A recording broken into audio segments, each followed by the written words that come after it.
안녕하세요. 와류교 공부 54강 시작하도록 하겠습니다. 와류기를 판매하시는 분들은 하나같이 과급을 시켜준다. 과급이라는 것은 무엇이냐면 흡입구에서 연소실까지 공기를 더 많이 넣어준다는 거예요. 또 유속을 증강시킨다 하는 사람들도 있습니다. 그렇다고 해서 공기량 총량이 늘어나지는 않는다. 이 부분 아셔야 됩니다.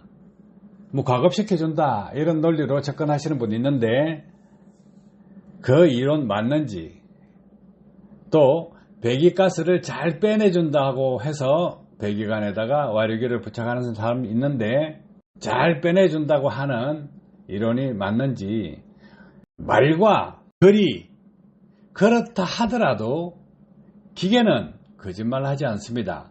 사람은 거짓말할 수 있어요. 그런데 기계는 절대 거짓말하지 않습니다. 왜? 가문이설을 할 수 없기 때문에.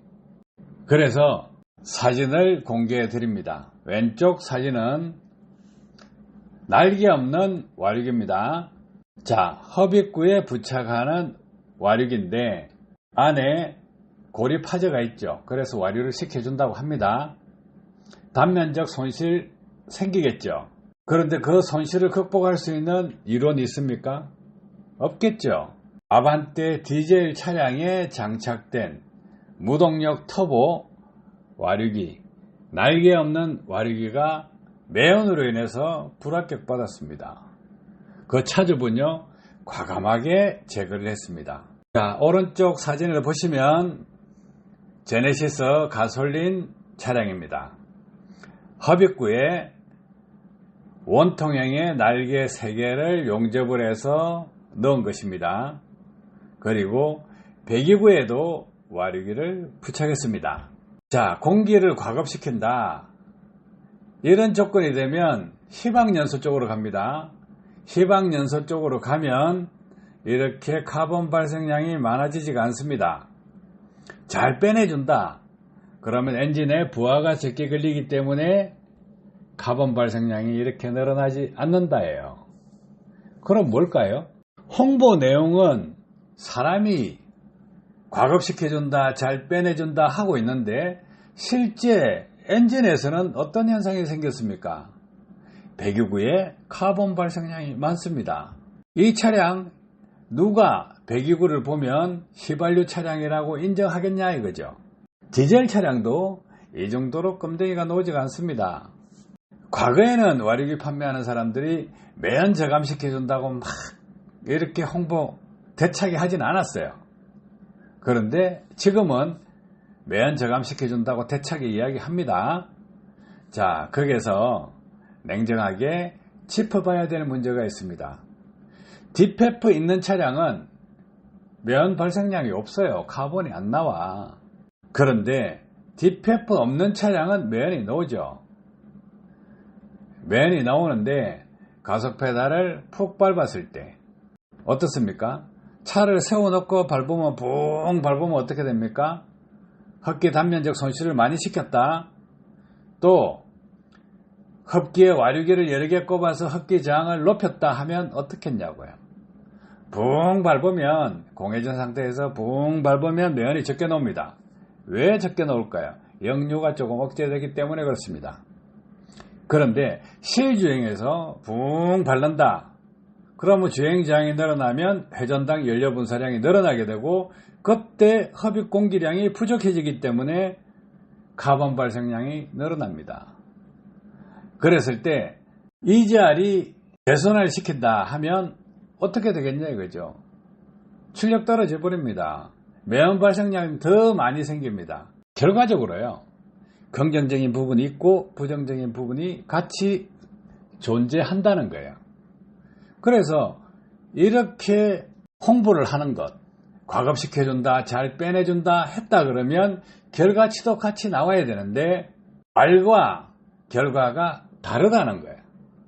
그러면 사람이 거짓말 하겠느냐, 기계가 거짓말 하겠냐 이거죠. 자, 이런 내용 보면 간단하지 않습니까? 가솔린 엔진의 배기구에 매연이 이만큼 쌓인다.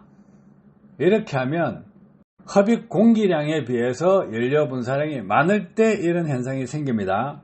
이 현상은 2005년도에 NF 소나타 이런 현상 생겼었습니다. 엔진 헤드를 뜯었을 때 안에 카본 수검등이 수두룩했습니다. 배기구도 검댕이가 꽉 찼었습니다. 왜 그럴까요? 그 당시는 차량 박스가 큰 상태에서 엔진이 스몰 사이즈로 들어갔습니다. 한국 사람 보여적 이식 좋아하잖아요. 겉은 크고 알맹이는 작은 것. 그래도 껍질만 크면 좋겠다 싶어서 샀는데 자동차 메이커에서는 연비 측정할 때 연료 분사량과 실제로 출고시킬 때 연료 분사량을 달리 했을 수 있습니다. 그러면 공인연비를 높게 잡고 출고했을 때는 출력을 높여주기 위해서 연료 분사량을 늘려버린다요. 그럼 어떻게 하냐는 거죠. 소비자는 모르죠. 자동차 메이커가 얼마든지 장난칠 수 있는 부분입니다. 2005년도 NF 소나타 리콜 했죠. 연료 분사량을 줄이는 방식으로 리콜을 해줬습니다. 디젤 차량들, DPF 있는 차량들이 많이 나오죠. 그러면 DPF에 카본이 포집되고 또 후분사를 통해서 태우기 때문에 배기구 뒤쪽으로는 수검댕이가 안 나와요.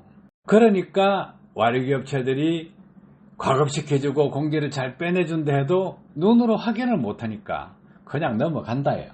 그런데 DPF가 없는 차량이라 그러면 눈속임은 상당히 어렵습니다.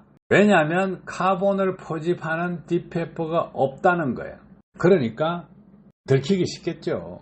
눈속임 어렵겠죠. DPF가 없으면 눈속임 어렵습니다. 휘발유 차량 DPF 없죠.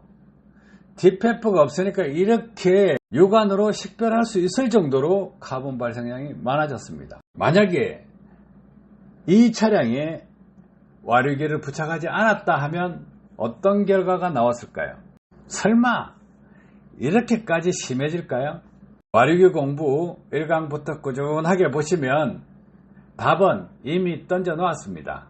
그러니까 공부하시면 판단하시는데 도움이 될 것입니다.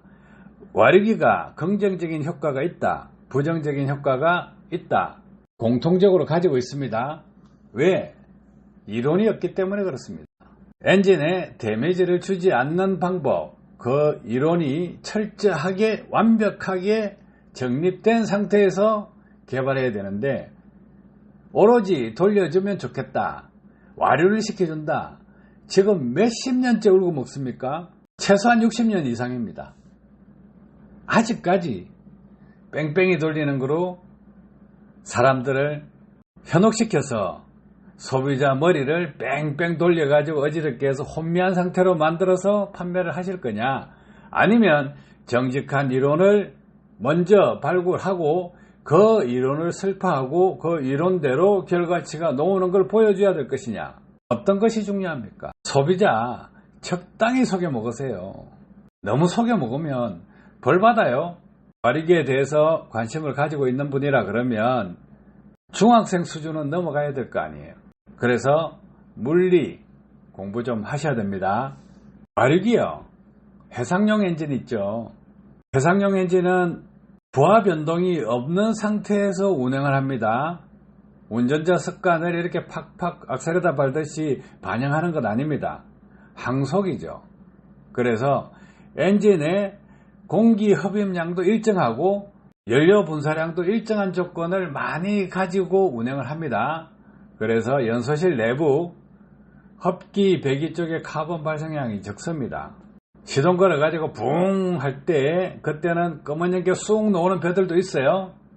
그런데 계속 운행하는 조건이다. 그러면 뭐 10노트 운행한다, 15노트 운행한다, 20노트 운행한다, 이렇게 운행할 때 스크류에 걸리는 힘, 그 힘은 일정합니다. 일정하기 때문에 엔진의 부하 변동이 생기지가 않습니다. 그래서 연소실 안은 대체적으로 깨끗합니다. 지금 유로6 R 엔진 같은 경우에 흡기 매니폴드에 숟가락으로 퍼낼 만큼 카본 슬러지가 쌓여있지만 바다를 운행하는 선박 엔진에는 흡기구에 카본 슬러지가 숟가락으로 긁어낼 만큼 존재하는 엔진은 없다 이거예요. 그래서 부하 변동이 중요하다.